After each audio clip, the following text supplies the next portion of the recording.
de filosofía del derecho, muchachos, pues resulta de gran importancia para el futuro profesional del derecho, porque en todo caso, pues va a permitir conocer y a entender el porqué de la existencia del derecho, porqué de la existencia del ordenamiento jurídico dentro de una sociedad. Nosotros sabemos que los ordenamientos jurídicos, las normas como tal, pues tiene como propósito fundamental, pues regular nuestras conductas en nuestras sociedades en las que formamos parte. Evidentemente, ese ordenamiento jurídico nos los vamos a dar nosotros mismos a través de nuestras autoridades que elegimos. Evidentemente, cada sociedad, en cada geografía, en cada república, en cada país, en cada continente, pues va a tener su propio ordenamiento jurídico, su propia estructura normativa que va a nacer allí o existir allí con ocasión a las propias necesidades que se tengan dentro de esa población. Y eso es lo que la filosofía del derecho permite. Pero también la filosofía del derecho, muchachos, permite razonar o nos permite razonar a los operadores de justicia.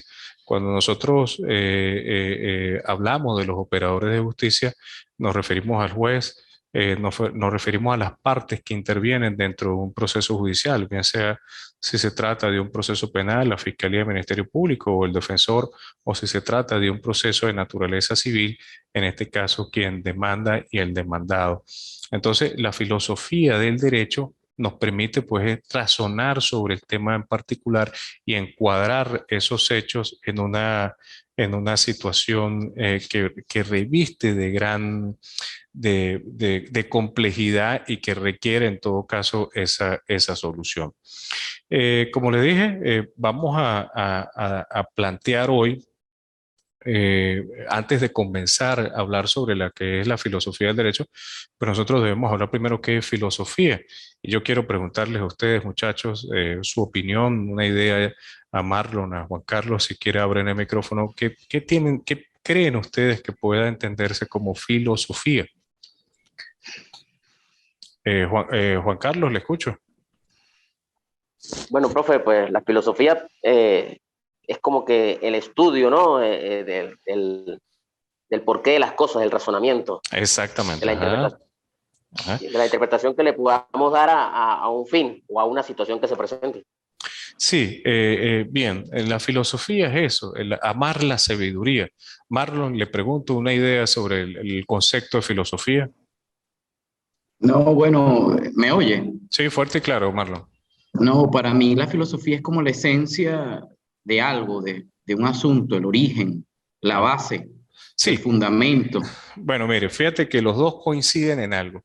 Juan nos habla de pensar, de razonar, y Marlon nos habla del origen, de la raíz, ¿cierto? Básicamente era la opinión de cada uno, y ambos, si unimos esas dos opiniones, pues nos da el concepto de filosofía.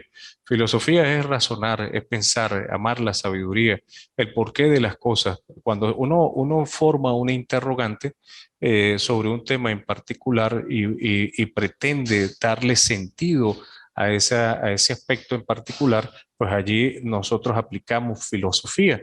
Por eso nosotros para dividir o para conceptualizar este tema o esta palabra filosofía la debemos dividir en dos partes, en filos y sofía. Filos que significa amigo, amante o deseo de, mientras que sofía significa principalmente la sabiduría, es decir, conocer, descubrir, tener interés sobre un tema en particular. Y eso es lo que nosotros conocemos como filosofía. Pero ¿cuándo nace la filosofía? La filosofía no es algo novedoso. La filosofía viene de la época de los principales filósofos, Aristóteles, Platón, Sócrates, Santo Tomás de Aquino, como vamos a revisar más adelante. Y estos pensadores, gracias a su pensamiento, a la curiosidad, nos ha permitido evolucionar, nos ha permitido desarrollar. Pero fíjate que la filosofía no solamente es aplicada en el campo del derecho, si hablamos de filosofía del derecho, la filosofía yo creo y considero que es, digamos, la raíz, como decía Marlon, de todas las ciencias que existen o las ciencias universales, inclusive las matemáticas, la medicina, la ingeniería también requiere de pensar sobre un aspecto en particular para poder concretarlo de mejor manera. Teóricamente se ha dicho que la filosofía tiene su origen, perdón, en el siglo sexto, séptimo antes de Cristo, y inclusive puede decirse que tiene más de 2500 años el tema de los pensadores, de la filosofía como tal, hablando de este tema en particular, pero yo me atrevo a asegurar, y esto lo decimos es a manera de los registros que puedan existir con el tema de la filosofía, pero estoy seguro que desde que el hombre existe, su misma curiosidad, o mejor dicho, la misma necesidad que le impone la naturaleza, lo llevó a improvisar ciertas herramientas para la casa, ciertas herramientas para resguardarse del frío, y eso pues se hace evidentemente pues pensando, no hay otra manera, amando la sabiduría. Y por supuesto, pues eso fue perfeccionándose a través de que pasa el tiempo, a través de que el hombre ha evolucionado. Como les dije, los principales pensadores en materia o en el tema de la filosofía de derecho, tenemos a Tales de Mileto, Anaximandro, Anaximene, y aquí hay ciertas escuelas que estudian el tema de la filosofía del derecho, la escuela jórica, la escuela pitagórica, la escuela de heliéctica y por supuesto Sócrates, Platón y Aristóteles, que son los principales pensadores en el tema de la filosofía del derecho. Por ejemplo, Tales de Mileto, él en estos temas, Tales de Mileto, Anaximandro y Anaxímenes, hablaban que habían tres elementos, o mejor dicho, para cada uno de estos tres pensadores había un elemento fundamental que era, digamos, el dominio o el que tenía el dominio de todo lo que conocemos en el universo. Para Tales de Mileto, él decía que la fuente de todas las cosas, lo que da origen a todas las cosas, es el agua. Él decía que de allí es donde se tiene vida, es donde lo que se conoce como vida depende de allí, del agua. Ese para Tales de Mileto, que fue un pensador griego, un filósofo de origen griego, eh, consideraba principalmente que el resto de los elementos que existían en el universo que conocemos dependían necesariamente del agua. Si no existía el agua, evidentemente no podemos considerar que haya vida. La vida para él era necesaria, para que existiera vida era necesaria el agua. Mientras que Anaximandro era un poco más idealista, era un poco más inclusive espiritual. Él hablaba de un apairón, era para él lo que era la esencia de la vida. Para Anaximandro, a diferencia de Tales de Mileto, que para él era el agua, Anaximandro formaba o se creaba esta idea, esta ilusión de este ser supremo, de un ser divino, que en la actualidad pues nosotros conocemos como ese Dios que nos han enseñado en nuestra infancia, en nuestra niñez, que es nuestro creador. Para Anaximandro, ese Dios que hoy le llamamos de esa manera era el apairón. El apairón era el que era el origen de todo el universo. Pero mientras que Axímenes, a diferencia de Tales de Mileto y a diferencia de Anaximandro, para él el origen de todas las cosas era el aire. Porque me imagino yo, en su pensar, me imagino yo, está escrito así, en su pensamiento, pues reflexionaba sobre la respiración, sobre cómo nosotros tenemos vida a través del oxígeno. Evidentemente en aquel momento pues no se sabía de esas moléculas de oxígeno, pero al respirar el aire, él tenía, o sí tenía la idea de que el origen de la vida y el origen de todas las cosas que como conocemos en el universo era el aire. Entonces, fíjate, eso resulta de gran importancia porque eso ha permitido que la evolución del hombre, el desarrollo humanista del hombre, pues se concrete en mejor sociedad, avance, evolucione y por supuesto esa interrelación que existe entre los individuos, pues sea regulada a través de los ordenamientos jurídicos, así como existe para Tales de Mileto, para Anaximandro y para Anaxímenes este elemento que da origen a las cosas, los ordenamientos jurídicos, cuando comencemos a hablar de este tema, pues también tiene un fruto en particular, o una fuente, mejor dicho, en particular. En el caso de la legislación venezolana, como vamos a revisar más adelante en el artículo 202 y siguiente de la Constitución Nacional, allí encontramos un proceso de formación de la ley. ¿Cómo se inicia la ley o cómo se crea la ley en Venezuela?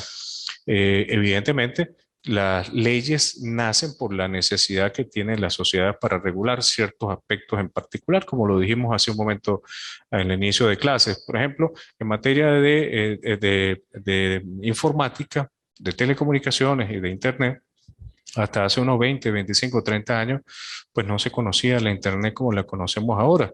Ya hay una ley en Venezuela que regula el tema de delitos informáticos, pero para que eso existiera debió ocurrir un evento que el hombre sienta la necesidad de regular para poder mantener el control dentro de la sociedad. Y evidentemente nosotros en los países democráticos hemos delegado esas funciones a nuestras autoridades, en este caso a la Asamblea Nacional, que tiene la facultad conforme a la ley para dictar las leyes que van a regular en nuestro país.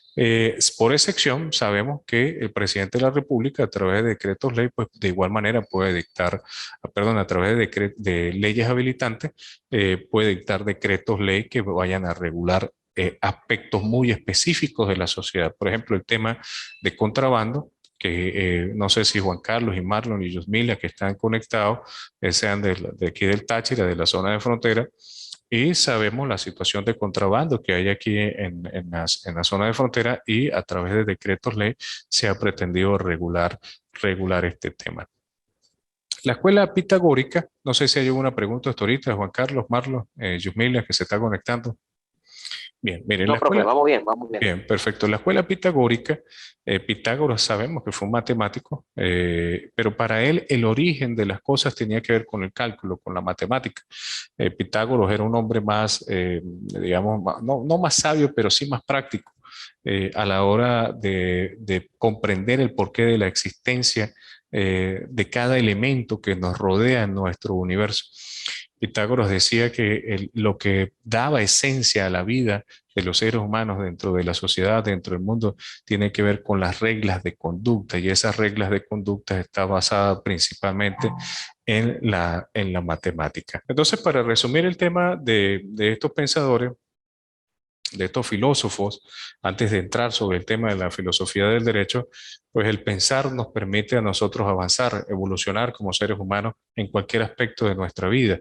Y cualquiera sea la rama o el trabajo, la actividad que desarrollemos, inclusive el deporte, cualquier actividad que el ser humano pretenda incorporarse o pretenda dedicarse en el pasado, en el presente, y estoy seguro que en el futuro va a depender necesariamente de pensar sobre ese tema que va a abordar. Y eso es lo que nos permite conocer a nosotros o entender como filosofía. Ya para entrar con el tema de Sócrates como el principal o uno de los principales pensadores o filósofos de origen griego, él tenía un método en la investigación que él realizaba, que es lo que se conoce como el método socrático. Es muy importante que ustedes como futuros profesionales del derecho entiendan que desde hace 2500 años, 2700 años, ya inclusive había un método de aprendizaje que tenía que ver con interrogatorio, con formar preguntas. Eso es lo que se conoce como método socrático. Se plantean las preguntas, se plantean los cuestionamientos, y el diálogo viene dado en función a respuestas y preguntas. Se hace una interrogante, y en función de esa interrogante genera en el receptor la obligación de pensar sobre la pregunta que se están realizando. Y esto constantemente los profesionales del derecho lo ponen en práctica en los procesos o al momento de realizarse las interrogaciones que se producen dentro de un proceso judicial. Y allí Sócrates hace 2700 años ya lo ponía en práctica, yo lo establecía en práctica, y era un método científico, decía él, que permitía el conocimiento rápido el conocimiento o e inclusive la apertura a nuevas ideas a través de la interrogante que se hacía. Platón, Platón tenía unas características, a diferencia de Sócrates, era un hombre mucho más político, un hombre más abierto, inclusive desde el punto de vista de los gobiernos que allí se establecieron. Y Platón hablaba mucho de la razón, de la importancia del razonamiento que debe hacerse sobre un tema en particular, y adicionalmente planteaba inclusive la división de los poderes dentro del territorio o dentro del Estado que para aquel momento en Grecia existía. Platón decía que era importante en la estructura de un gobierno conocido para aquel momento, que hubiese una división de poderes. Nacen las primeras ideas, igual que Montesquieu. Montesquieu planteaba que era necesario la división de poderes porque eso permitía, en todo caso, mayor control y mayor dominio entre los poderes que forman parte de un gobierno. Nosotros aquí en Venezuela sabemos, muchachos, que hay 5 poderes fundamentales o cinco poderes principales: un poder moral, un poder electoral, un poder ciudadano, un poder judicial y el poder legislativo, que son los 5 poderes que forman parte de la estructura organizativa.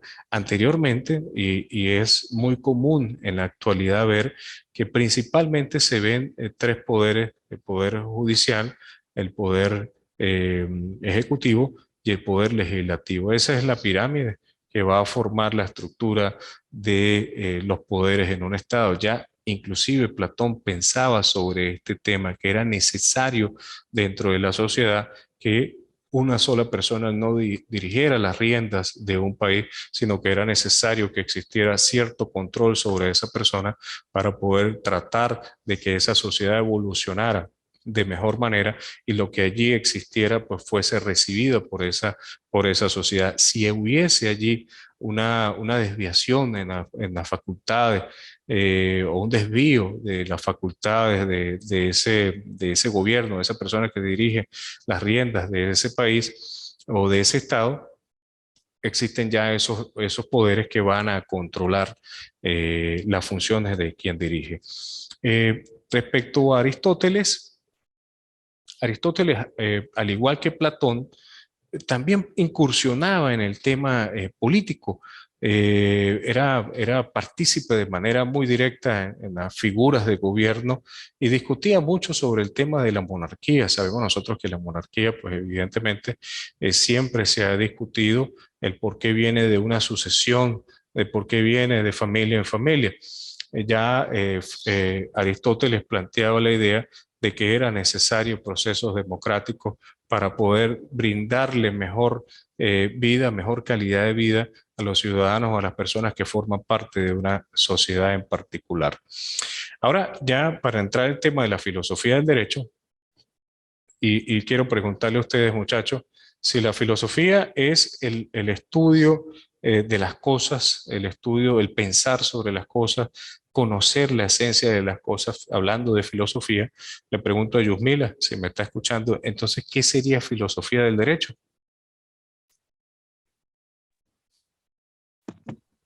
Ujú. Yusmila, Buenas buenas tardes, tardes. profesor. ¿Cómo está, Yusmila? Muy bien, gracias. Llegué tardecito, pero llegué. No se preocupe. Ujú. Profesor, con lo que alcancé a escuchar, ¿verdad? Usted hace la comparación sobre Platón y Sócrates, ¿verdad? Obviamente, hace referencia de que hace muchísimos años existen los pensamientos que en resumen, pues tiene que ver con la filosofía del derecho en cuanto a que ellos en función de si uno era político, de que si el otro era de repente más dirigido al pensamiento, cada quien tenía su forma particular de concebir la filosofía como tal del derecho, bien sea dividido a través de los poderes como lo vemos en la actualidad, bien sea a través de las conductas de las personas en su momento, visualizando en esa época los interrogatorios. Y entonces, ¿cuál es la conclusión? Que la filosofía del derecho se enmarca desde hace muchos años atrás, donde tiene en la realidad pues su función de hacer que pareciera que no es importante porque se habla de mucha historia antigua, pero en la actualidad lo estamos aplicando. Pero en concreto, si filosofía, si el tema o mejor dicho, el concepto de filosofía tiene que ver con el pensar sobre un tema en particular, analizarlo a profundidad para descubrir en él, ¿qué sería entonces filosofía del derecho? Filosofía es la esencia del ser humano en su Ujú. momento de actuar. Muy bien. Ajá, Marlo. No, tienes que activar el micrófono. Ajá, para mí es la esencia, la fundamentación de lo que en sociedad es correcto o no es correcto, lo que Ujú. constituye derecho o lo que no lo constituye. Ajá, muy bien. Ajá, ¿y Juan Carlos? Bueno, profe, pues como usted lo dijo, pues si la filosofía se encarga de razonar, pensar y Ujú. estudiar y analizar, pues la filosofía del derecho estudiaría lo que es la parte del derecho, las leyes, las normas, a fondo a fin, para poder hacer que se cumplan la filosofía del derecho. Bueno, mire, muy bien. Los tres tienen razón. Eh, y la filosofía del derecho es esa necesidad de crear normas que nos regulen a nosotros, pero las normas no aparecen allí por obra y gracia del Espíritu Santo, salvo los 10 mandamientos, ¿cierto? Cada sociedad, como le dije al inicio de clase, cada región, cada municipio, inclusive cada estado, cada país, dependiendo de su situación geográfica, me informan allí que nos quedan 10 minutos para terminar rápidamente esto. Se da su propia normativa, se da sus propias leyes que de alguna u otra manera pues son necesarias para regular el comportamiento de las personas que viven dentro de esa sociedad. Pero eso no significa que no cambie con el tiempo. Por supuesto que sí. Por ejemplo, en el caso de la esclavitud en Venezuela hasta hace 1850, 1858, se fue abolida la esclavitud en territorio venezolano y al igual en otros estados. El proceso independentista en Venezuela en 1830 nace la primera constitución que nos da para nosotros ya, nos da una república y establece allí cuáles son nuestras obligaciones y nuestros derechos como venezolanos en el momento que se produce el proceso de independencia. Y así sucesivamente, pues en Venezuela van apareciendo y desapareciendo, por supuesto, leyes que de alguna u otra manera atenten contra el ciudadano, contra el hombre o contra la mujer, o aparecen nuevas leyes, nuestros ordenamientos jurídicos que regulan, que son necesarias para regular el comportamiento de las personas. Mire, un ejemplo, cuando yo hablo de que desaparecen nuevas leyes en 1980, 1985, en la legislación, en el Código Penal venezolano, se hablaba del conyugicidio, es decir, cuando la mujer da muerte a su marido, cuando lo sorprende en un acto de infidelidad, o al revés, cuando el esposo sorprende en un acto de infidelidad a la mujer. Pero lo relevante aquí, y para terminar, muchachos, es que en el caso de cuando era la mujer que sorprendía a su esposo en un momento de infidelidad, en un acto de infidelidad, la pena para ella era de 15 a 20 años. Era un conyugicidio y era un homicidio calificado. Mientras que si fuese el hombre que sorprendiera a su mujer en un momento de infidelidad, había un atenuante y la pena no pasaba de 3 años, porque había un arrebato de intenso dolor que provocaba afectación en las emociones de ese esposo, que de alguna otra manera justificaba inclusive la reacción violenta que llevaba a darle muerte a su pareja. Evidentemente, eso no podía existir, había una desigualdad, y estamos hablando hasta hace 30 años, 40 años, cuando se modificó ese tipo penal.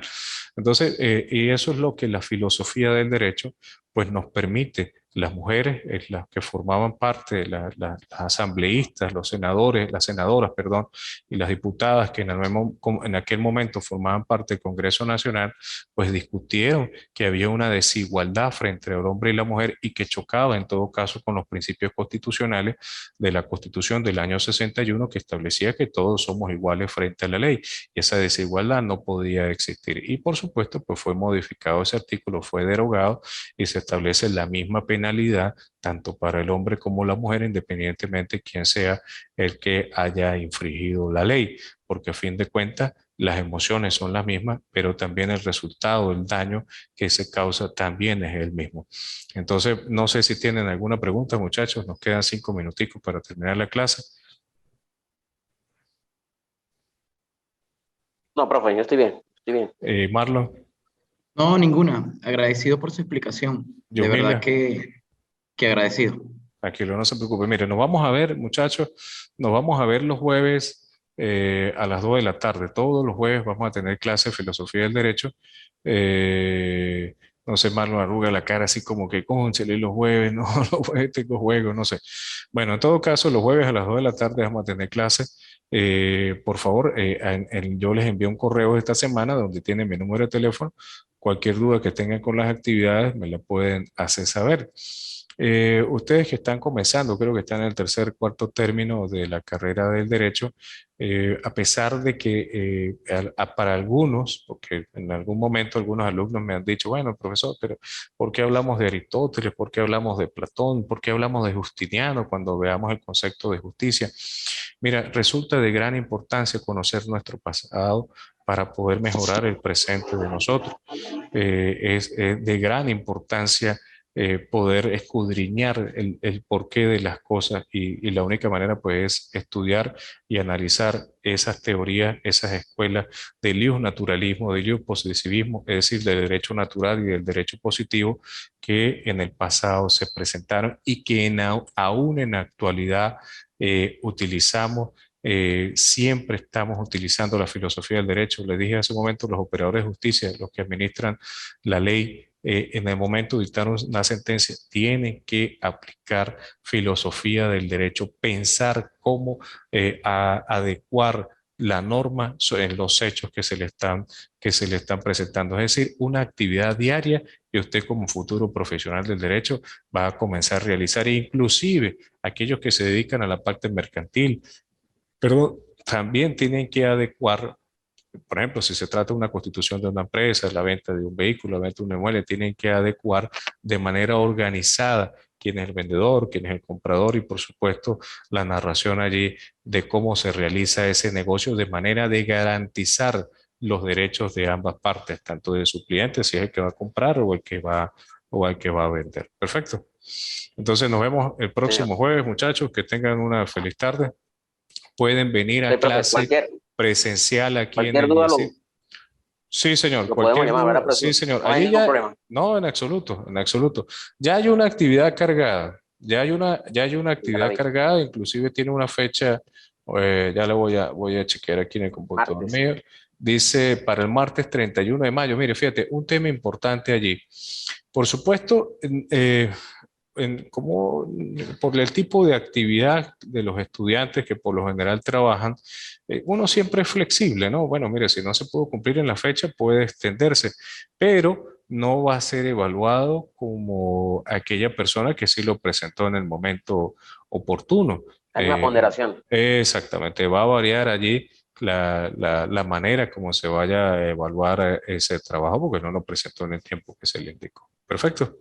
Sí, Disculpe, señor. profesor, estoy Señorita. viendo en la plataforma y dice que la primera actividad, no sé, aquí yo tengo fecha de entrega 23 de mayo. ¿Esa es la misma que están indicando para No, ahí el dice martes? actividad programada del 23 de mayo al 31 de mayo. Al 31. Perfecto, Ajá. ya vi, Sí, ya allí vi. dice, allí tienen, Profesor, señor, profesor, ese es el ensayo. ese es el ensayo, sí, señor. Ese es el Ok, ensayo. Bien, ok. entonces este fin de semana yo voy a Y cargar es las tres. sobre esta clase y la siguiente. No, solo lo que dice allí, lo que aparece Los allí, temas que están ahí. los temas que están allí. Ustedes van a Ujú. realizar un ensayo sobre ese tema en particular y se les cargó el material para que ustedes puedan revisarlo. Ya este fin de Perfecto. semana yo les voy a cargar las otras tres actividades, va a haber unas exposiciones y a lo mejor se hagan unos flujogramas, una actividad, pero el quinto módulo es un examen y ese examen tiene que ver con los temas evaluados. Oye, perfecto. Perfecto, Bien. perfecto. Bueno, muchachos, Mm. feliz tarde. Nos Bueno, vemos el próximo jueves. Hasta Igualmente. igualmente. luego. Chao, pues. Bye.